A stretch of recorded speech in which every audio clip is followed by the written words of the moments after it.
नमस्कार साथियों, बहुत बहुत स्वागत है आपका हमारे YouTube channel SK Next Education में। आज हम यहाँ पर भारत के इतिहास से संबंधित महत्वपूर्ण 20 प्रश्नों के बारे में चर्चा करेंगे। अगर आप किसी भी प्रतियोगी परीक्षा की तैयारी कर रहे हैं तो आपके लिए ये प्रश्न बहुत ही महत्वपूर्ण होने वाले हैं। तो आइए शुरू करते हैं। हम पहला प्रश्न है हमारा, पुरी के जगन्नाथ मंदिर का निर्माण किसने कराया था? ऑप्शन है आदित्यवर्मन चोडगंग, अनंतवर्मन चोडगंग, परमेश्वर वर्मन प्रथम, नरसिंहवर्मन प्रथम। तो इसका सही उत्तर है अनंतवर्मन चोडगंग।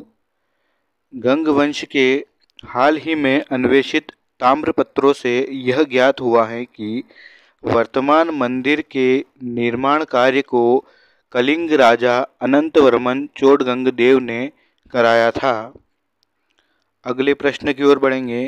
प्रश्न क्रमांक 2 है, राजपुताना के निम्न राज्यों में से किस एक राज्य ने अकबर की संप्रभुता स्वीकार नहीं की थी? ऑप्शन है आमेर, बीकानेर, मेवाड़ या राजस्थान। तो इसका सही उत्तर है मेवाड़। अकबर का समकालीन मेवाड़ सिसोदिया वंश का शासक राणा उदय सिंह था, जिसने मुगल सम्राट अकबर की अधीनता स्वीकार नहीं की। मेवाड़ राजस्थान का एकमात्र ऐसा राज्य था जहाँ के राजपूत शासकों ने मुगल सेना का सदैव विरोध किया। अगले प्रश्न की ओर बढ़ेंगे। प्रश्न क्रमांक 3 है, किस मुगल बादशाह को उसकी प्रजा शाही वेश में एक फकीर कहती थी? ऑप्शन है शाहजहां, जहांगीर, औरंगजेब या अकबर। तो इसका सही उत्तर है औरंगजेब। यानी औरंगजेब को दरवेश या जिंदा फकीर भी कहा जाता था। औरंगजेब ने फतवा ए आलमगीरी का संकलन किया। उसने सौर कैलेंडर के स्थान पर चंद्रहीरज का प्रयोग किया है। अगले प्रश्न की ओर बढ़ेंगे। प्रश्न क्रमांक 4 है, धर्मत का युद्ध अप्रैल 1658 में निम्न में से किन के बीच लड़ा गया था? ऑप्शन है मोहम्मद गोरी और जयचंद, औरंगजेब और दारा शिकोह, बाबर और अफगान, अहमद शाह अब्दाली और मराठा। तो इसका सही उत्तर है औरंगजेब और दारा शिकोह। धर्मत का युद्ध 15 अप्रैल 1658 को लड़ा गया था। यह युद्ध उज्जैन से 14 मील की दूरी पर हुआ था। धर्मत के युद्ध में एक ओर से बीमार मुगल सम्राट शाहजहां का पुत्र दारा शिकोह इस अपने पिता का पक्ष लेते हुए राजा जसवंत सिंह तथा कासिम अली की फौजों को साथ लेकर लड़ रहा था। वहीं दूसरी ओर से विद्रोही औरंगजेब तथा मुराद की फौजों ने भाग लिया। इस युद्ध में औरंगजेब की विजय हुई थी। अगले प्रश्न की ओर बढ़ेंगे। प्रश्न क्रमांक 5 है, भारत के इतिहास के संदर्भ में अब्दुल हमीद लाहौरी कौन था? ऑप्शन है अकबर के शासन में एक महत्वपूर्ण सैन्य कमांडर, शाहजहां के शासन का एक राजकीय इतिहासकार, औरंगजेब का एक महत्वपूर्ण सामंत तथा विश्वासपात्र, या मोहम्मद शाह के शासन में एक इतिहासकार एवं कवि। तो इसका सही उत्तर है शाहजहां के शासन का एक राजकीय इतिहासकार। मुगल सम्राट शाहजहां के काल में अब्दुल हमीद लाहौरी एक इतिहासकार और यात्री थे, जो बाद में शाहजहां के दरबारी इतिहासकार बने। अब्दुल हमीद लाहौरी ने शाहजहां के शासनकाल के बारे में बादशाह नामा नामक किताब लिखी। अगले प्रश्न की ओर बढ़ेंगे।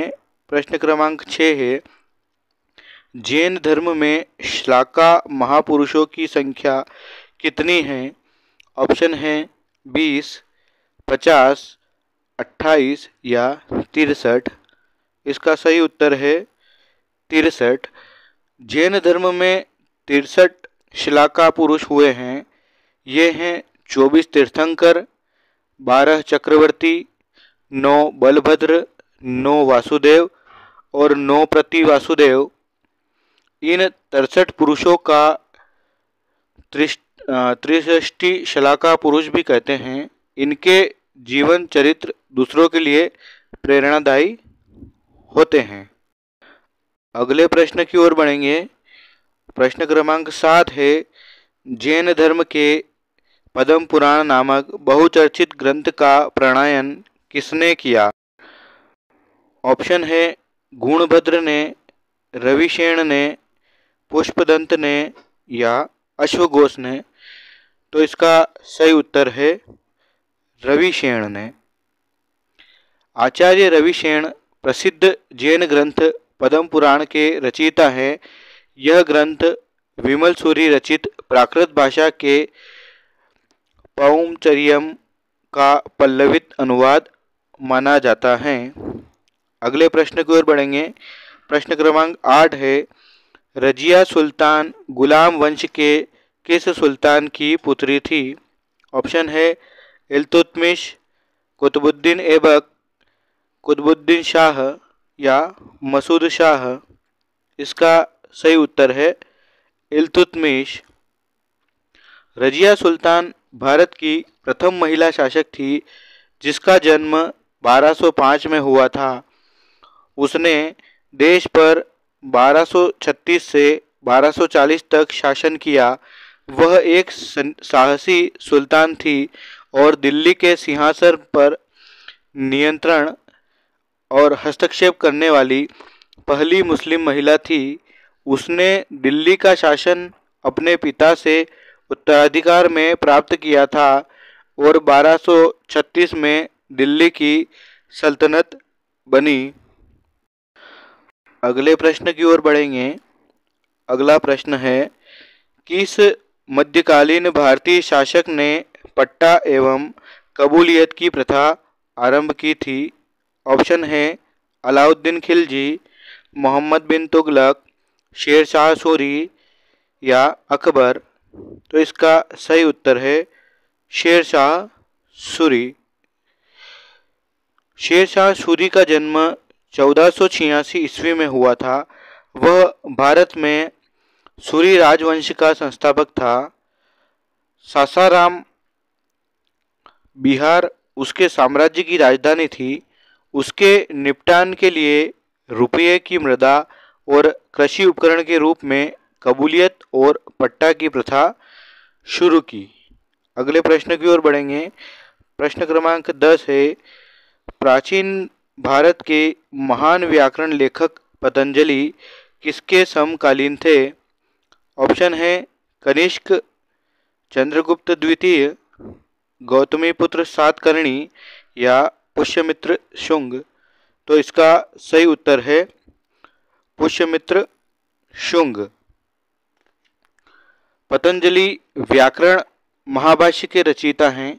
इनकी गणना भारत के अग्रगण्य विद्वानों में की जाती है। इनका निवास स्थान गोनार्द नामक ग्राम कश्मीर अथवा गोंडा उत्तर प्रदेश माना जाता है। इनकी माता का नाम गोणिका बताया गया है तथा इनके पिता का नाम अभी तक ज्ञात नहीं है। अगले प्रश्न की ओर बढ़ेंगे। प्रश्न क्रमांक 11 है, बिंदुसार के दरबार में आने वाला ग्रीक राजदूत कौन था? ऑप्शन है डायमेकस, एरियन, मिनांडर या सेल्यूकस। तो इसका सही उत्तर है डायमेकस। डायमेकस को सीरिया के शासक एंटिओकस प्रथम के द्वारा बिंदुसार के दरबार में दूत बनाकर भेजा गया था। स्ट्रेबो के लेख में हमें डायमेकस के द्वारा दिए गए विवरण प्राप्त होते हैं। उसके विवरण के अनुसार बिंदुसार ने सीरियन नरेश से अंजीर, मीठी शराब और यूनानी दार्शनिक मौर्य दरबार में भेजने को कहा था। अगले प्रश्न की ओर बढ़ेंगे। प्रश्न क्रमांक 12 है, उस पीपल के वृक्ष को किस नाम से पुकारा गया जिसके नीचे बुद्ध को ज्ञान प्राप्ति हुई थी? ऑप्शन है वटुकी वृक्ष, बोधि वृक्ष, वट वृक्ष या ज्ञान वृक्ष। तो इसका सही उत्तर है बोधि वृक्ष। बोधि वृक्ष बिहार राज्य के गया जिले में बोध गया स्थित महाबोधि मंदिर परिसर में स्थित एक पीपल का वृक्ष है।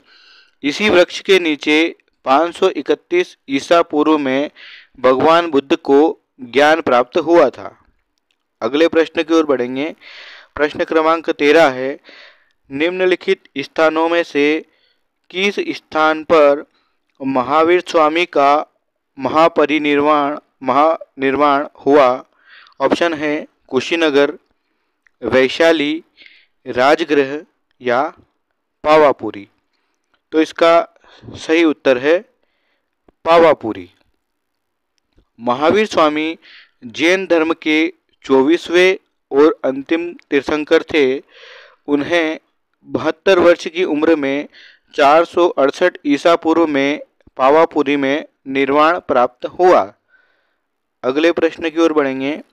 प्रश्न क्रमांक 14 है, भारत पर आक्रमण करने वाला पहला विदेशी कौन था?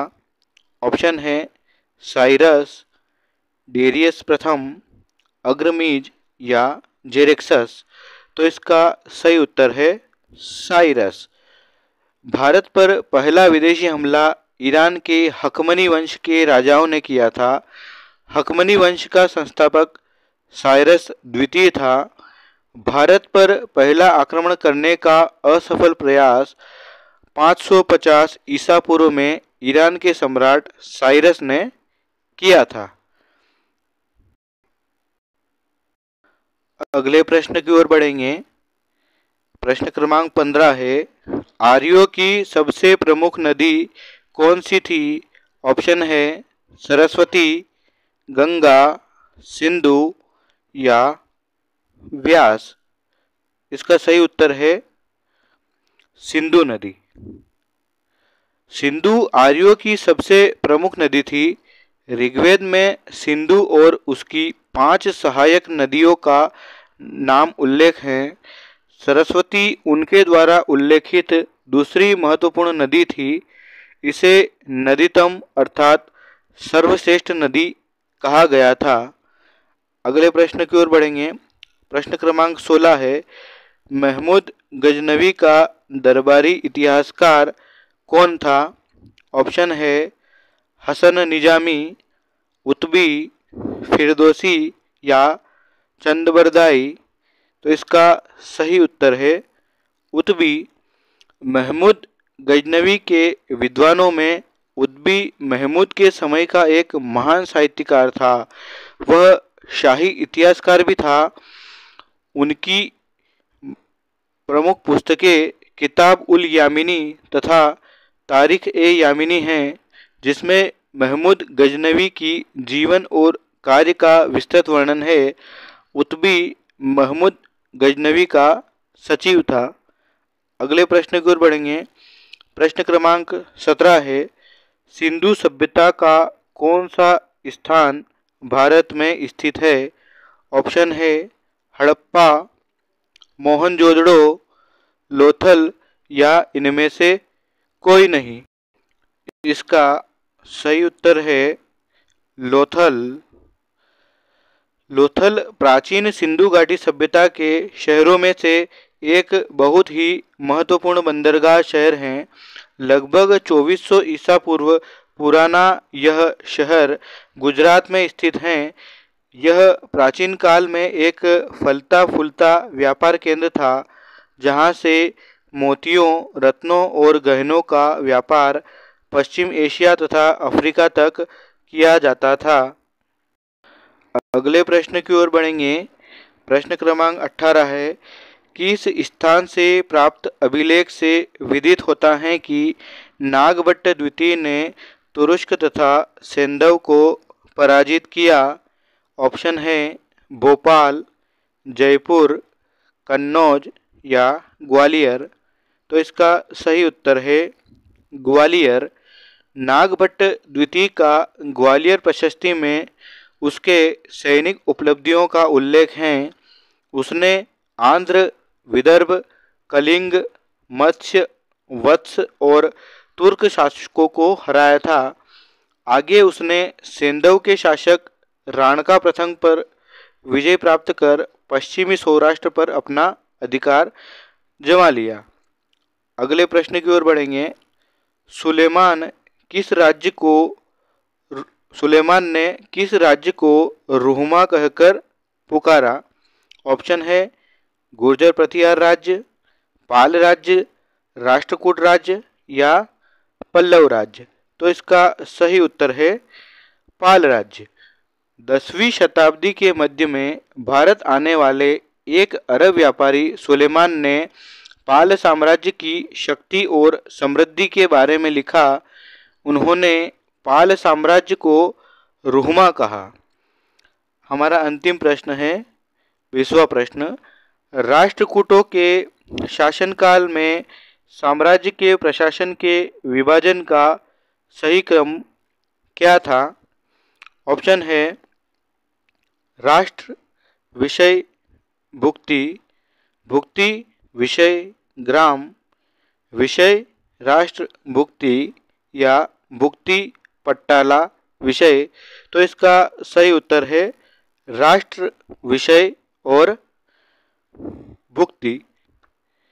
अगर आपको वीडियो पसंद आया हो तो इसे लाइक कीजिए, शेयर कीजिए और हमारे चैनल को सब्सक्राइब कीजिए ताकि आने वाले वीडियो की नोटिफिकेशन आपको प्राप्त हो सके।